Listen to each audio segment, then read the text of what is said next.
श्रीमद् भगवद गीता अध्याय 6 आत्मसंयम योग ध्यान योग। भगवद गीता का छठा अध्याय आत्मसंयम योग या ध्यान योग कहलाता है।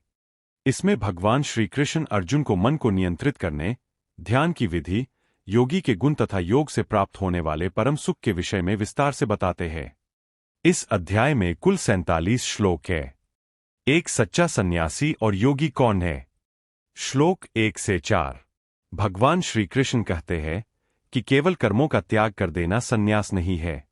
जो व्यक्ति बिना फल की इच्छा के अपने कर्तव्यों का पालन करता है, वही सच्चा योगी और सन्यासी है।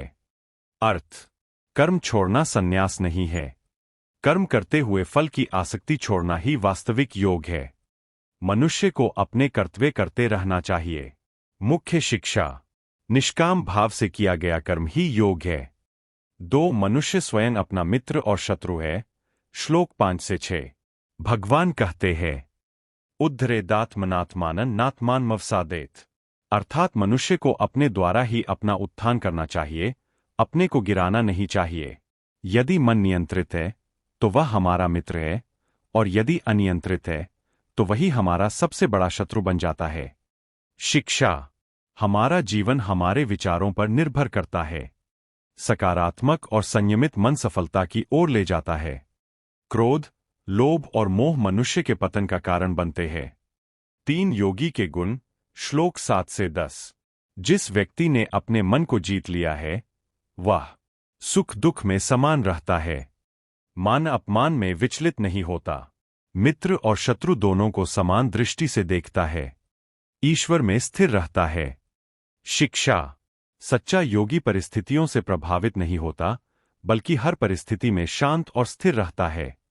4 ध्यान मेडिटेशन की विधि। श्लोक 11 से 17।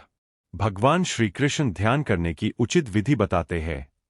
ध्यान करने के नियम: स्वच्छ और शांत स्थान चुनें। आसन स्थिर और आरामदायक हो। रीढ़, गर्दन और सिर सीधे रखें। मन को भगवान में लगाएं। भोजन, सोना और काम में संयम रखें। श्री कृष्ण कहते हैं, अत्यधिक भोजन करने वाला, बहुत कम खाने वाला, अधिक सोने वाला या बहुत कम सोने वाला व्यक्ति योग में सफल नहीं हो सकता। शिक्षा: जीवन में संतुलन आवश्यक है। 5 ध्यान में स्थित योगी की अवस्था। श्लोक 18 से 23।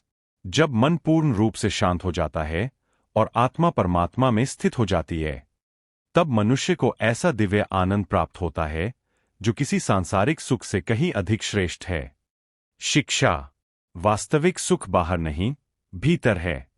ध्यान के द्वारा मनुष्य परम शांति प्राप्त कर सकता है। ईश्वर से जुड़ने पर दुख समाप्त हो जाते हैं।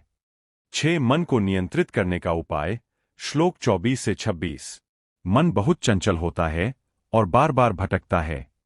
भगवान कहते हैं, जब भी मन इधर उधर जाए, उसे धीरे धीरे वापस भगवान और आत्मा में लगाना चाहिए। शिक्षा: ध्यान में मन का भटकना स्वाभाविक है। बार बार अभ्यास करने से मन नियंत्रित हो जाता है। धैर्य और निरंतर प्रयास आवश्यक है। 7 सभी प्राणियों में भगवान को देखना। श्लोक 29 से 32। योगी सभी जीवों में एक ही परमात्मा को देखता है। इसका अर्थ: सभी मनुष्य समान हैं। किसी से घृणा नहीं करनी चाहिए। दूसरों के सुख दुख को अपना समझना चाहिए। शिक्षा: वसुधैव कुटुंबकम, अर्थात पूरा संसार एक परिवार है। 8 अर्जुन की शंका: मन को वश में करना कठिन है। श्लोक 33 से 34। अर्जुन कहते हैं, हे कृष्ण, मन बहुत चंचल, बलवान और हठी है। इसे नियंत्रित करना वायु को रोकने के समान कठिन प्रतीत होता है। यह समस्या आज भी हर मनुष्य की है। 9 भगवान का उत्तर अभ्यास और वैराग्य। श्लोक 35 से 36। भगवान श्री कृष्ण कहते हैं, अभ्यासेन तु कौन्तेय वैराग्येन च गृह्यते। अर्थात मन को निरंतर अभ्यास और वैराग्य के द्वारा नियंत्रित किया जा सकता है। अभ्यास का अर्थ: नियमित ध्यान, भगवान का स्मरण, अच्छी आदतों का विकास।